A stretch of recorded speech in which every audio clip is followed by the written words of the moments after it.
കൊറേ സമയമല്ല ബെല്ലടിക്കുന്നത്. ഞാൻ ഫോൺ എടുക്കട്ടെ. ഇപ്പൊ തന്നെ 5 കിലോ കൂടുതലാണ്. ഇപ്പൊ എന്തെങ്കിലുമൊക്കെ വാങ്ങാൻ വേണ്ടിയിട്ടായിരിക്കും വിളിക്കുന്നുണ്ടാവുക. പറഞ്ഞിട്ട് നമ്മൾ വാങ്ങിയില്ലെങ്കിൽ അത് നാട്ടിൽ പോയവരെ സംസാരം. നല്ല ഞാൻ എയർപോർട്ടിൽ എത്തിയിട്ട് ഇപ്പൊ തിരിച്ചു വിളിക്കാം. അതൊന്നല്ലേ ഐഫോണൊക്കെ വാങ്ങിയിട്ടുണ്ടല്ലോ. പോയിട്ട് ഓളെ കാണാൻ പോണല്ലോ. സർപ്രൈസ് ആയിട്ട് എന്തെങ്കിലും കൊടുക്കണ്ടേ? എന്തോ ആയിക്കോട്ടെ. പക്ഷെ നമുക്കുള്ള പാർട്ടി ഇവിടെ തന്നെ തരണം കേട്ടാ. കല്യാണത്തിന്റെ അതേ ദിവസം നമുക്ക് ഇവിടെ പാർട്ടി. അടിപൊളി.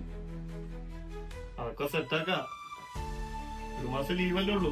ഞാൻ കല്യാണം കഴിഞ്ഞിട്ട് ഓളം കെട്ട് കൊണ്ടുവരണം. ഇവിടെ ഒരു ജോബ് എന്തെങ്കിലുമൊക്കെ നോക്കണം നോക്ക്.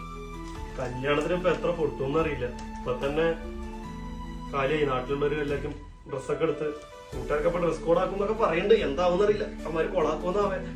ഇനിയിപ്പോ ഗോൾഡ് ഇതൊക്കെ എടുക്കണം. ഇനിയിപ്പോ നമ്മുടെ ബില്ല് ചിട്ടി പൈസ റെഡിയാക്കി തന്നിട്ടുണ്ട്. അതുകൂടെ കൊണ്ടുവന്ന ഒരു സമാധാനം. റിയാസ് നാട്ടിൽ പോലെ റെഡിയൊക്കെ ആയില്ലേ?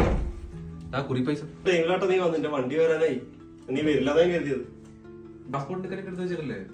അതൊക്കെ റെഡിയാണ്. പിന്നെ നിന്റെ വാപ്പ വിളിച്ചായിരുന്നു. നിന്നെ വിളിച്ചിട്ട് കിട്ടിയില്ലാന്ന്. എന്നെ വിളിച്ചിരുന്നു. ഞാൻ നിന്നോട് പറയാന്ന് പറഞ്ഞു. നീ അത്യാവശ്യമായിട്ട് കാര്യമാണെന്ന് തോന്നുന്നു. നീ ഒന്ന് നാട്ടിൽ വിളിക്കും. എന്തായാലും പകന്ന് വിളിച്ചു നോക്കട്ടെ. 2-3 പ്രാവശ്യം വിളിച്ചിട്ടുണ്ട്. ആ പറയൂപ്പ, എന്താ വിളിച്ചായിരുന്നു? ഞാൻ ഇതൊക്കെ പാക്ക് ചെയ്യേണ്ട തിരക്കായിരുന്നു.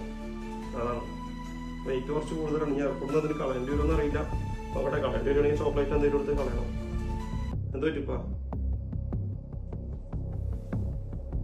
എന്താ ഈ പറയുന്നത്? നിങ്ങളോട് ആരാ പറഞ്ഞേ?